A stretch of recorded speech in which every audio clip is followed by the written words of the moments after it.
Hello everyone, and welcome to Talking Sports and Teams with Reams. Today, we'll be discussing the state of the New York Giants. Is star running back Saquon Barkley really pondering to sit out the season?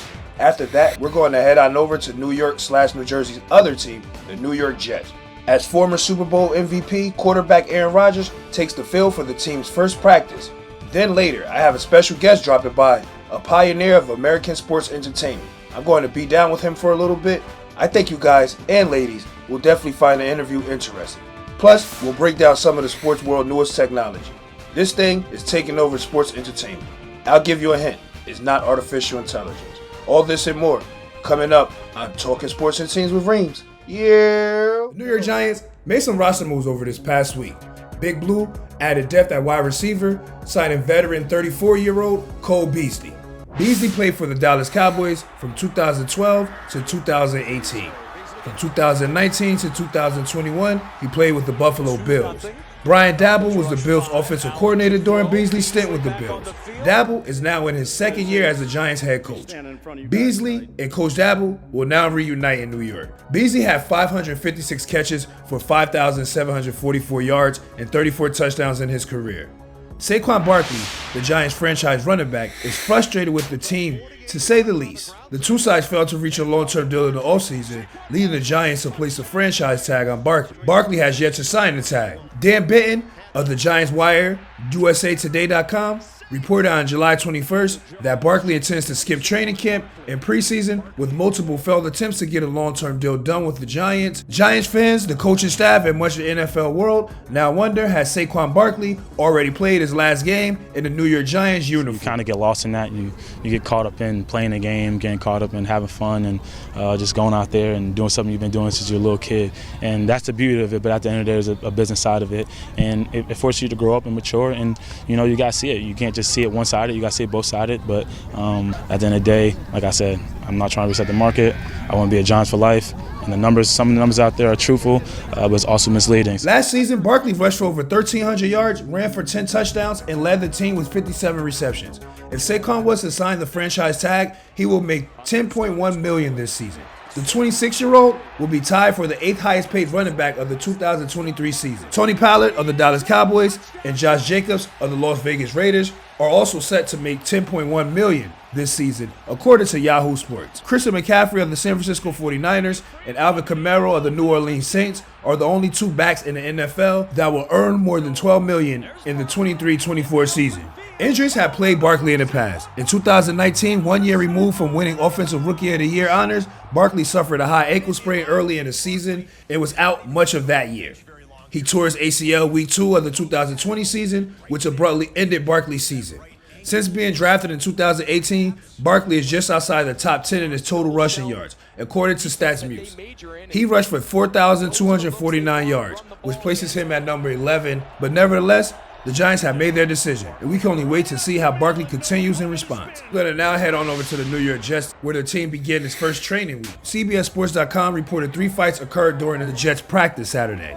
Despite the little scuffles amongst the team over the weekend, according to the JetsPress.com, newly acquired Pro Bowler Aaron Rodgers is already making a difference in the Jets locker room. Jets Press is reporting that Aaron Rodgers have been lighting things up in the training camp. Backup Zach Wilson steps and reads has drastically improved since practicing alongside Rodgers. Last season for these quarterbacks was a down year in different ways. Aaron Rodgers threw for 3,695 yards with 26 touchdowns and 12 interceptions. He played all 17 games, what most would consider a down year for Aaron Rodgers. Zach Wilson, he had a rough year last year all around, throwing the ball for only 1,688 yards, 6 touchdowns, 12 interceptions. As injuries plagued the young Wilson last year, he only played 9 games. Sit tight, guys. Coming up, we're going to sit down with a VP of Fox Sports, Mr. Eric Arneson. He's going to chat it up about sports technology in NASCAR and all over sports. And then later, I'm going to give a full breakdown of augmented reality, this thing I've been blabbing it on about all day. Without further ado, I'd like to introduce Mr. Eric Arneson. How you doing, Mr. Eric?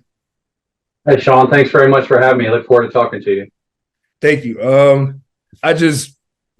First, I would like to say appreciate you on being here. There's such short notice. I was just running around, and I decided I want to get this done, man. This is a vet in the game. You've been around 30 years.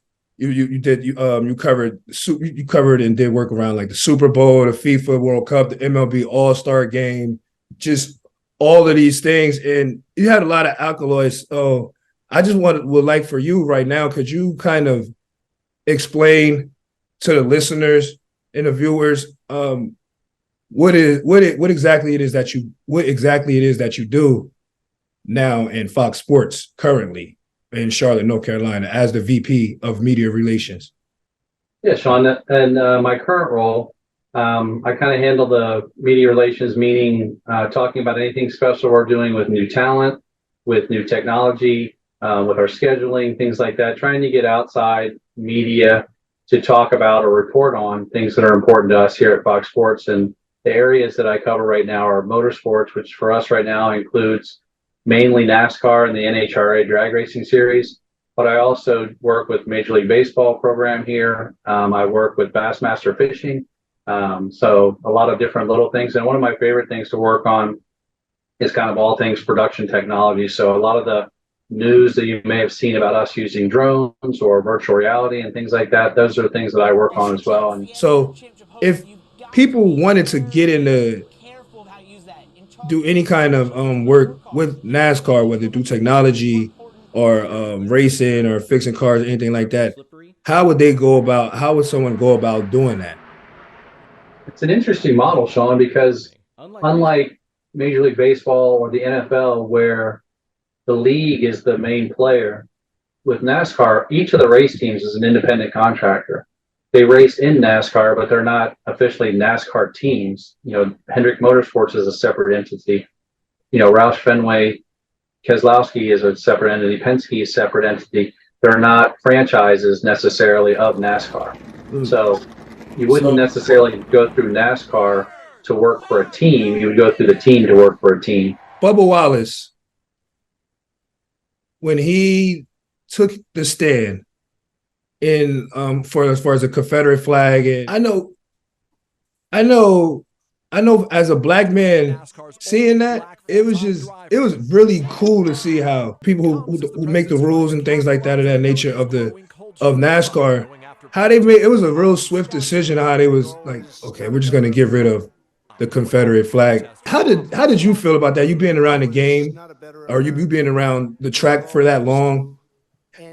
How did that make you feel to just see that? So I think the sport, the mentality around the leadership of the sport highlighted this change, and Bubba having the fortitude to stand up and say, look, this isn't right and not acceptable.